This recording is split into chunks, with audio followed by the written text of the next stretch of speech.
Paolo banchero was a surprise #1 pick in last year's draft, but he came in and showed from day one that he was deserving of that selection, leading all rookies in scoring and toting a nice stat line overall. Now to me, he's the epitome of a new age player, as he remarkably blends everything you could ask for together, but still not without a few question marks. Sir Paolo Napoleon banchero is one of the freakiest players in the league in my humble opinion. At 6'10", 250, there ain't nothing he can't do, as he's put a little bit of everything on film. He in that same realm to me as Giannis is, players who are bigs but still have guard skills. He can score on all three levels, he's versatile defensively. The efficiency and consistency in every area is the primary concern right now.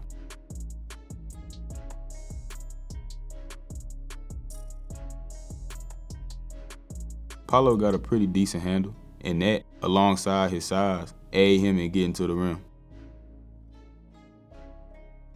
Now he can dance a little bit and finish with some finesse.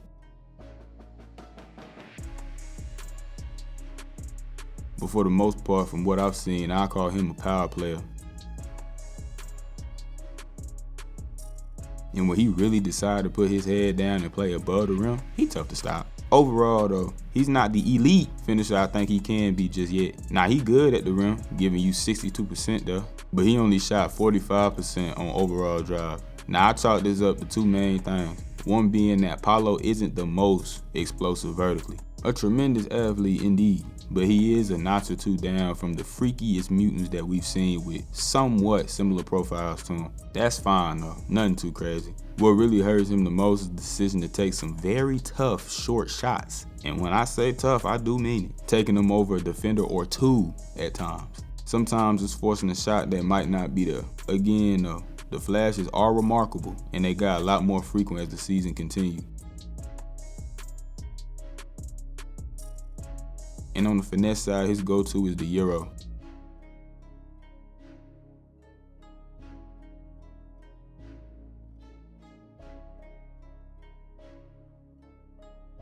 As well as showing to be able to put some shots up with touch.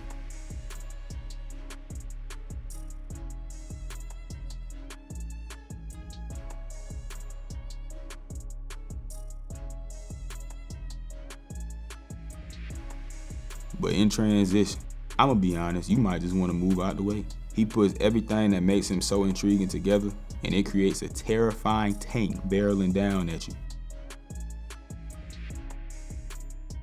But all the driving talk leads to the best part of his game at the moment, the ability to draw fouls. Paolo is already a certified foul merchant with 28% of his points coming from the line, ranking 6th among players who actually play more than 30 minutes a game. I ain't trying to say this in no bad way though, because it honestly is a skill, and he's able to convert a good amount of fouls into and ones. But he definitely knows what he's doing, using deceleration steps as well as extending out, whether subtle or exaggerated, to entice whistles.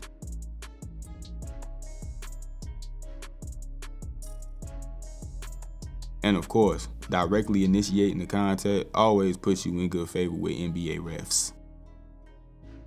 The mid-range game is always the most interesting thing in my opinion when looking at somebody scoring, as the bulk of the league's elite scorers having at least good field there. For Paolo, he only shot 37% as a whole in the mid-range, which is a little below average, but that's very solid for a rookie. And either way, the flashes of solid mid-range prowess are certainly there.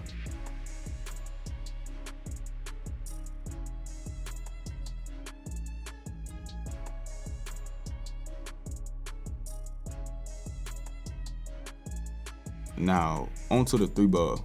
Well, quite frankly, my boy kinda sucks. He made almost 30% of his threes this year, and that horrid number even includes a very hot stretch from three he had in January. All that said, the upside is definitely there, as he has a good looking shot most of the time, and it translated pretty decently already off the catch.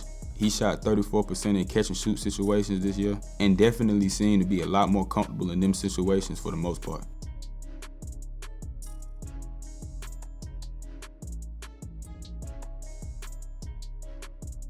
But the single most important part of Paolo's development, and the aspect that'll determine how good he gonna be, is the three off the dribble. Teams be a little fearful of Paolo's driving ability, and they don't really respect his shot, so they'll sag on him or go under screens. Now obviously, asking him to be some 40% shooter is quite wild, but I feel like if he could creep up to a good 34% on the same 4 attempts that he took last year, he'd be in business.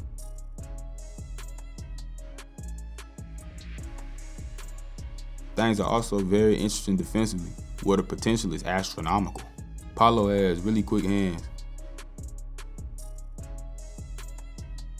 as well as shows good instincts to sniff out and take things away.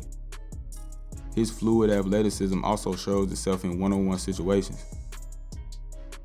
but it's still his size and strength that stand out, as he so often proves to be real stout in isos.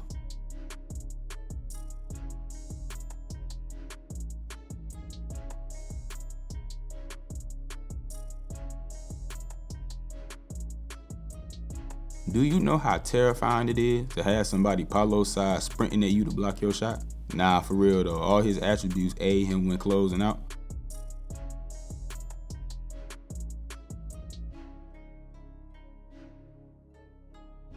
As well as when he's just rotating over to protect the basket. Where he also shows great patience to stay down, which keeps him in position and limits fouls. The frame also gives some leeway and helps him get swats in situations where recovery is needed. As a shot blocker on the whole, Paolo ain't great at nothing right now, averaging just a half block last year, but he's more than capable of holding down the fort, and more often than not, he don't hesitate in jumping with you. Now, I did just mention recovery situations a second ago, and I want to spin back on that before I wrap this up. Straight up, Paolo kind of get beat off the dribble a decent amount. Now, from what I saw, that came from him not always necessarily being dialed in, but it could also be a defensive philosophy thing in Orlando. I don't know. Or really care, to be honest, because when he wanted, or when he was matched up against an elite wing, boy, he showed up. And those flashes showed a really good and versatile defender. I am absolutely a part of the Paolo Banchero fan club. Bro code. Now, of course, like any player, especially a very young one, he's got things to improve on, but I feel like he's really good right now, and he's already great at some very important things. I'm very interested to see how he continues to develop over the years, and I really think the masterful overall rebuild the Magic have executed will help Paolo in reaching his full potential, as they surrounded him with some really good young players. I hope y'all enjoyed this one right here. It definitely took me a little second to finish this one from my last one, my bad. But hopefully I can come back with my next one next week. So y'all like, comment, and subscribe. Let me know what y'all think. And I'm gonna see y'all in the next one.